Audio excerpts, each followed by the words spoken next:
to a better world. This is your host, Mitchell J. Rabin, and we're very glad you're joining us again today. Today we're going to have another very interesting show.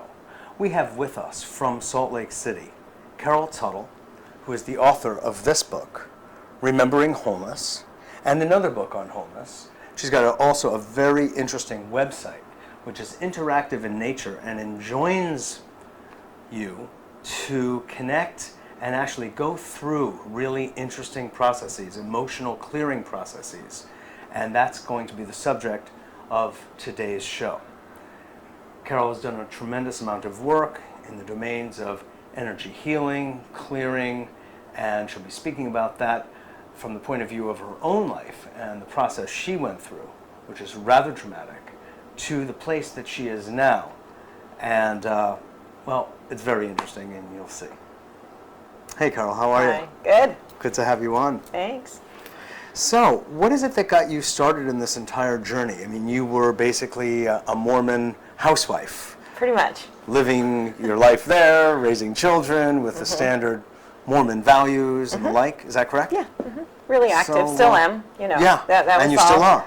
That and Yeah. you know, I was really applying what I'd chosen as values and principles to live my life by, and just little by little. It was really after the birth of each child that And you have how many children? We have 5. We have 4 biological, 1 adopted, and after the birth of my 4th child, my biological youngest son, my world just fell apart, literally. And it's not like it was like, oh, it was just fabulous, you know, the night before. It was just little by little, as those demands were put more on me, my ability to stay ahead of what my internal world, my internal mess, basically, that was brewing inside, the emotional problems that I had, a lot of what I would really classify now as generational patterns in my family that I was now starting to live and have to deal with in a really heightened state just came down on me. You mean emotional patterns that you were able to identify from your own Depression, parents? yeah, depression. My mother was diagnosed with severe depression right after I was born. My grandmother was, her mother had severe depression, actually tried to end her life.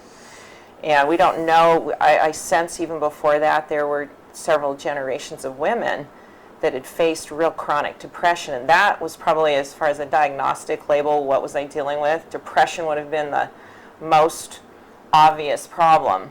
The tons of rage. I was just a very angry, out of control woman, raising 4 small children at the time. And so what I had learned, basically, and how in reality, that it, is, if I may say, is a fairly standard, yeah. situation. Well, the conflict, much more common than anyone really acknowledges. I think so. And the conflict for me was I had lived a very doing, obedient life, because I thought it was all about what I did, all the doings. I was a high achiever. I was a perfectionist. So my interpretation at the time was if Virgo? No, I'm Capricorn. Oh, Capricorn, but, another one. There you go. Makes sense.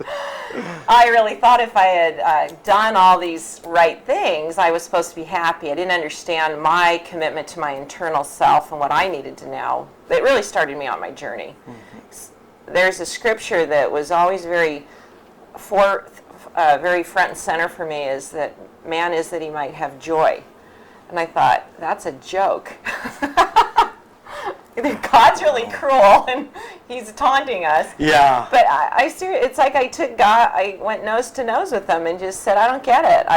By how I've been taught and how I understand it, I've done this all right, and I'm miserable. I don't even want to live. And I'm messing up my kids. I knew that. I knew the biggest issue for me that was my motivator was I am literally causing my children to live in a dysfunctional environment that's going to now, they're going to go on and do the same thing and worse. And it's going to spill over into society. Oh, yeah. And I knew rather that. than being major contributors or minor, what have you, they will be, kind of more negating things. Exactly. I knew I was just passing it on down, and it wasn't right. And I wish I could say my marriage was a motivator, that, my love and affection for my husband at the time, but there were so many issues with that. At the time, we stayed together because we have this joke.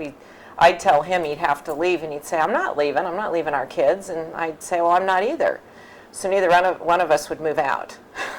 So we ultimately stayed together when we didn't By think default. when we didn't think we could. Yeah. And now it'll be 25 years soon, in a few months.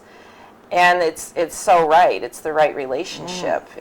We were meant to be together. So what was the process that you went through that facilitated the change from feeling like you didn't want to live, Yeah, and I really that didn't. level of depression, Yeah, it was pretty big. to where you are now, writing this book, Yeah. having put together this amazing Happy. website, happy 25th year anniversary Yeah. coming up, Love and just lovely fabulous kids, fam- adopted fabulous another family one, relationship. Yeah. you know, and It's really you've good. had a major turnaround in your life. Yeah.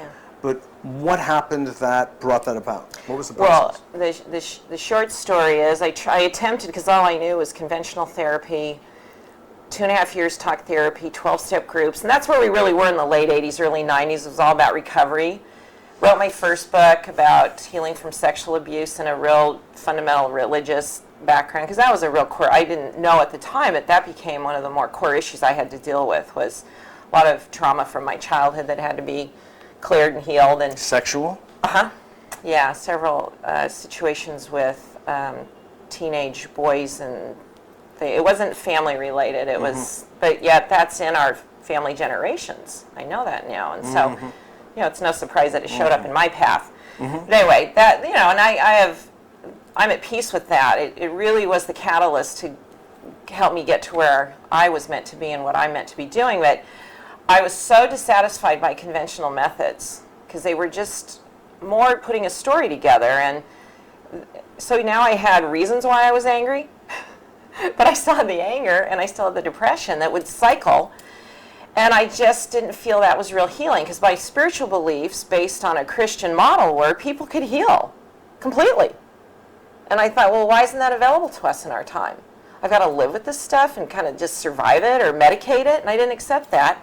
So I was very prayerful in my effort now to get answers, to find things that worked, and I was led to the energy therapy. I'll have to say, just in deference to what's called conventional therapy, I don't like anything that's very conventional anyway, but within the therapeutic model, while it's not something that I embrace wholeheartedly, basically what makes it healing are the people who are involved. Exactly. And you so well know that. Right. So therefore, So it's variable if you depending did on- not have a therapist Yeah. who was really the match for you, Right. or a match for Right. you, it probably wasn't going to happen, and you weren't going to get the education up to the next level to Right. take you out of it. Once you've emoted, once you've catharted, and Right. you know, Well, now I got understand that, there's got to be clearing. there's more. Got to be clearing, whether it's You through, found it through Right. your turn toward energy medicine, Right. which is beautiful, and I'm involved, and I think it's precious, and Yeah. it's truly the new medicine to come. Yeah. So you're just there So- before others.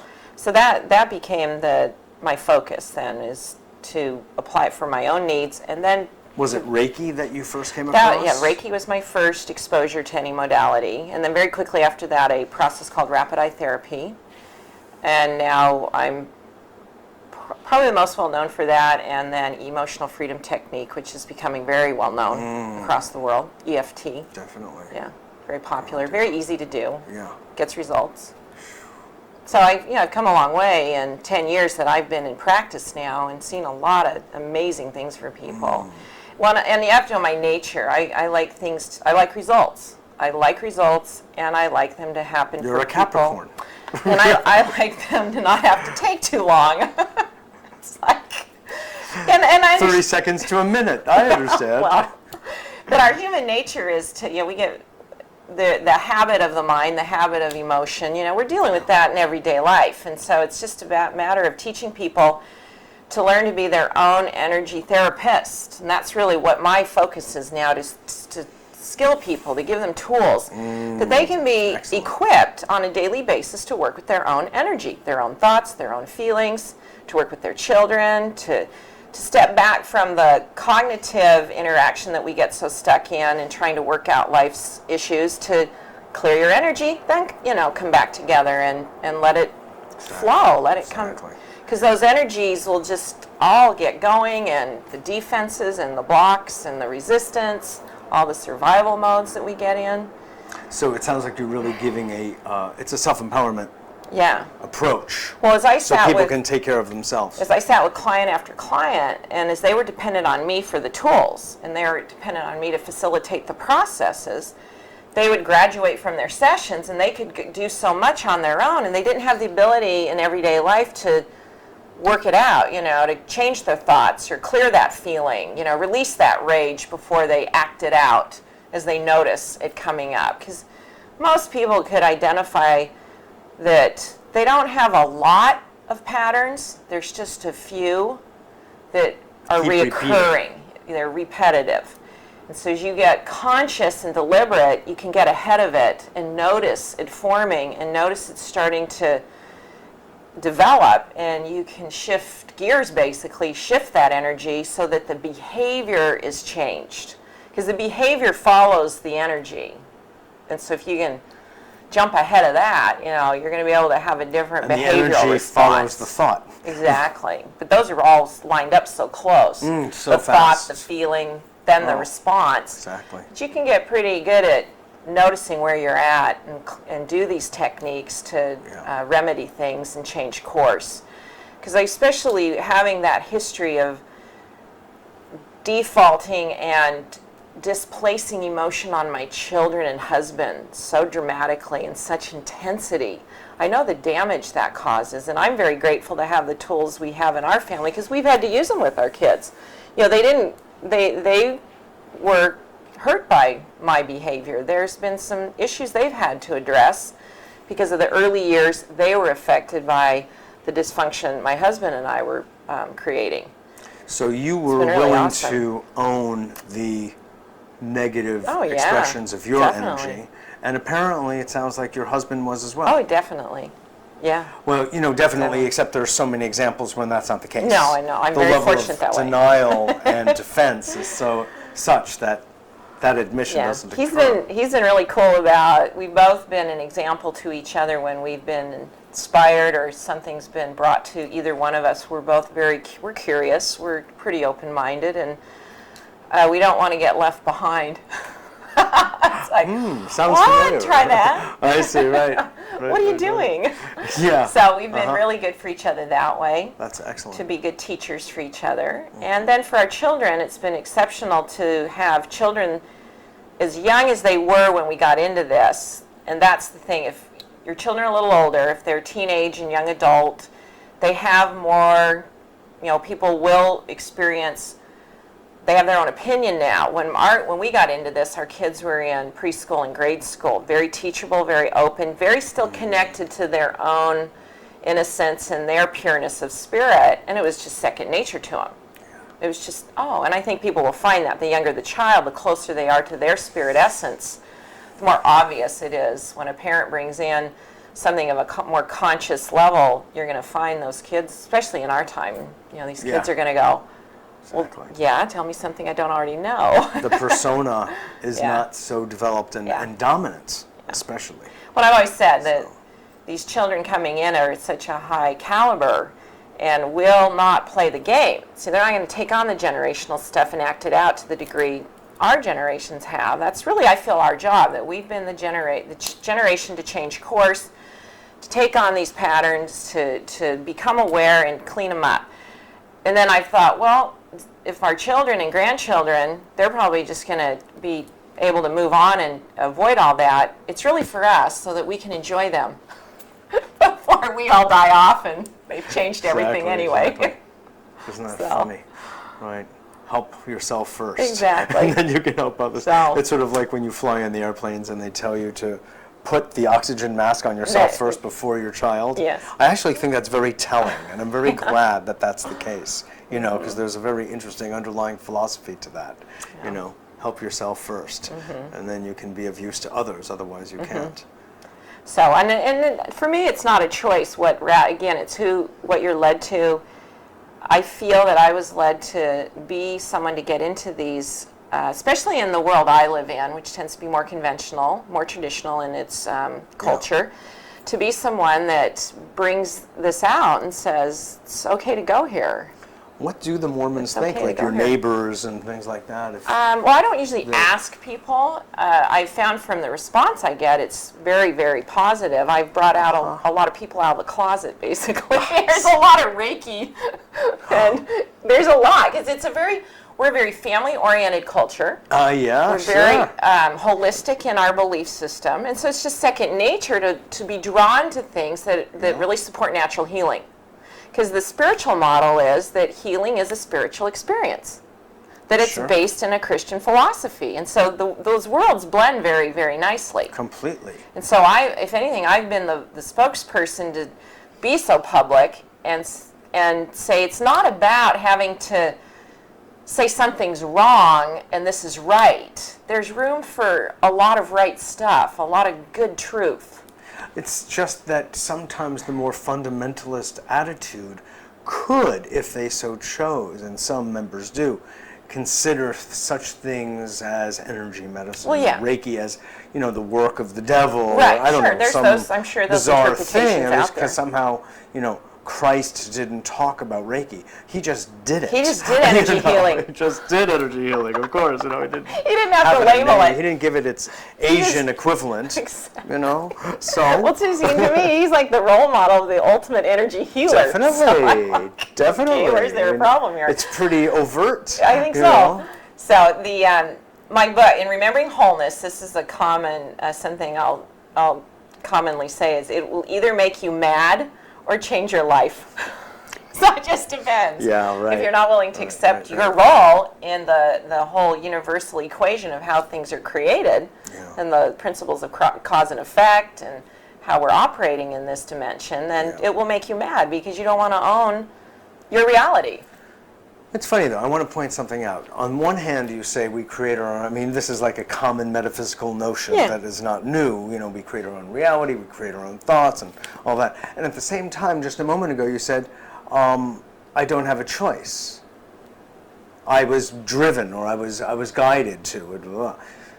On one level, it sounds like a contradiction.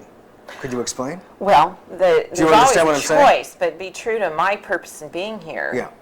It was just, this is what I'm meant to do, and I really wanted happiness. But ultimately, it's because you've chosen or you've agreed to this. Yeah, and so it may appear as a bit of a surprise because when you look at back 20 years and now you look now, you go, ay. I'm happy about the choices. Absolutely, right. Exactly right. I'm very grateful. Or where we're led, or where we feel led or guided to use that kind of language is something that we chose. It's just, our agreements are catching up to us. We're catching up to our agreements. Right. They're laying out on a soul level and materializing, and then we go, oh yeah, that's right. I said I would do that, didn't I? Yeah. In fact, I wanted to make mention because I was so pleased to hear about the work that you've done in prisons. I'm so saddened by this community of humans who have been neglected, so sorely neglected and abused. Talk about abuse. This as a population, young, middle-aged, or old, are just so routinely mistreated. And it's not with the guilt of the society, it's with a punitive, self-righteous attitude that these folks live the way they live. Do you know what I mean? That we perpetuate this. Yeah, we do. And you went in there. A in lot of projection on there. Yeah, exactly. Could you just talk a little bit about your work there? Well, I was invited to go in as a spiritual resource because they can have access to, and at least in our state, they're given the right to Utah? Be accessible to any religious, that they cannot be denied the opportunity to worship of their faith and to have access to people to support them. And that was my role, was to be what was classified even in the prison as a spiritual counselor. So I wasn't working it was a volunteer basis. It wasn't within any governmental agency. It was just more to be available twice a week to go in and meet with women one-on-one and then meet with them in groups and teach more spiritually based lessons and to give them, I wasn't able to do interactive techniques, but I could do guided imagery.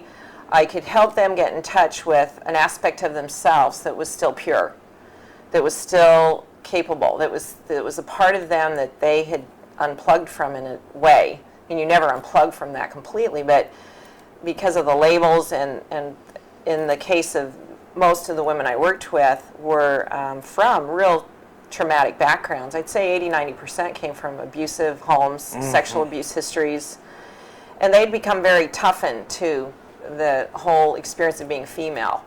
They had really lost touch with their feminine essence. They were living with a masculine shell in their whole expression of who they are. And the funny thing is, the most important thing to them was what shoes I had on. I wanted to see what was going on with the styles. They were like, we always like seeing your shoes and the clothes I was wearing. Because it gave them a connection. Your hairdo. But that was cool, though, because that was still coming from their feminine. That was connected, exactly. Yeah, exactly. so it's like I brought in They remembered that they were women. Yeah, I brought that in for them. And it was just being me. Yeah, and I find that's true great. for most opportunities we have to touch people. It's being in your truth. As we radiate that, we give permission for others to be in that expression as well. Yes. That we're that. So were you able to see changes happening in them during the course? Definitely. How long were you there with them? 2 years. I even, not recently, it's been several years ago I did that, but there were women that contacted me after they'd been put on parole and wanted to make sure I knew that I had made a difference in their life. And I've had an opportunity to speak to probably one of the more dramatic settings that I've had the opportunity in a prison setting. I was invited to the state prison in Arizona, the men's facility, to the men that were incarcerated for sex offense, that are held completely separate from the other inmates there, because just the whole prison culture is very succinct in that the sex offenders are the lower class inmates of the system. They now keep them in a separate unit. And that was a very... Not murderers. No, it's the abuse. It was a very compelling experience for me to walk across the prison yard, as the only female, through a yard of sex offender inmates into a room of 70 men. And know, with that history of mine, to know how far I've come, to have complete forgiveness and understanding of the bigger dynamic of what's going on here, and to be able to speak to them free of any of my own emotional reaction, just to accept them. And I know that was healing to them. Yes, sure. So it was very powerful. So did they tell their story, or what was it that you did with them that helped to turn a corner for them? To help them create a bigger vision of their truth and not just the label of their experience, because they've been labeled by their experience, and to help them remember the bigger experience of who they are. And that's really what my book gives a lot of insight to remember our wholeness. Yes. Because it is a remembering. It's there. Yeah. It's just that's really my job now, and my experience as a mother, as a wife, and as a member of humanity, is I know who I am. I know that I'm lovable. I know that I am capable. I have all those ducks in a row. I know that. I feel I'm living at a higher level of commitment, and that I now want to be in expression of that, to express the truth of who I know I am, so in my what I speak, how I respond to things. Now, one of the points you make in the book, and it's kind of a classic idea also, and a good point, which is that to simply utilize an affirmation, or what's called as positive self-talk, it's on top of God knows what, an entire panoply of self-doubt, self-neglect, perhaps self-loathing, shame, guilt, you name it. Yeah, whatever those programs are. Right, and it's stuff that we've been programmed with and all of that. And it's come down through the generations. And if it's not from our direct parentage, it's from the generations, and it's from the culture at large. Yeah. It's truly the background listening without any question. Right. So even if you were raised in a beautiful family with tons and abundance of love, you're still going to be smitten, because that's the nature of the society. Yeah, that's the kind of... So how do you propose... What do you do to help people work through, release that? Because in the book you talk about it as on the level of thought, and it is the level of thought, but it then starts to get stuck in the mire of the body. So it becomes truly it becomes your what I call your familiar vibration. That's what you vibrate. Well, I don't know if you gave me this chance to say this, but you go to my new website and you clear it. Oh, okay. You go to CarolTuttleLearningCenter.com, and because that's where I've created these interactive Using the emotional freedom Using technique. the energy and- clearing processes Beautiful. to now clear those kind of default programs we run on. So that the affirmations and the positive and the creation processes that we're involved in really have presence and power, because you've now allowed it to really seep very deeply into your whole being, and that's your vibration, because it's not bouncing off all that other stuff. So give me an example or two of people that you've worked with, or stories that you've heard about people you've worked with who have gotten such notable results. Well, the biggest ones I'd say are people that being able to conceive and bear children that weren't able to before because their beliefs and their emotional issues in their body So were you had preventing a that. particular person or woman from Yeah, they've had children, they've people that have adopted Well, tell me children. about one in particular that is just titillates you.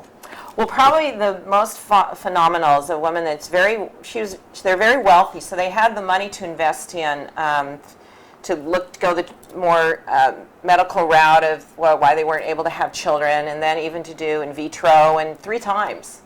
And they never succeeded, and she had a lot of deeper issues that they both had that they needed to clear that were interfering with that coming forth in their life. And then we opened the window bigger. We opened it up to be, well, who's to say that's how your children are going to show up anyway?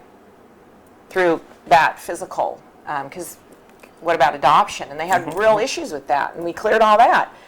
And within 3 weeks of that clearing, she called me and said, we're parents.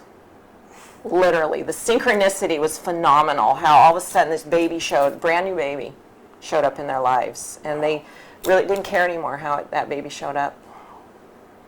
Well, that's a beautiful note to end on. It was awesome. To give rise to new beginnings, so to speak. So, thank you.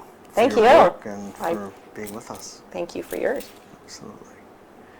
This is Mitchell J. Rabin for A Better World. I hope you enjoyed that, and certainly go visit Carol at caroltuttlelearningcenter.com. Is that it? Yep. And remember this book.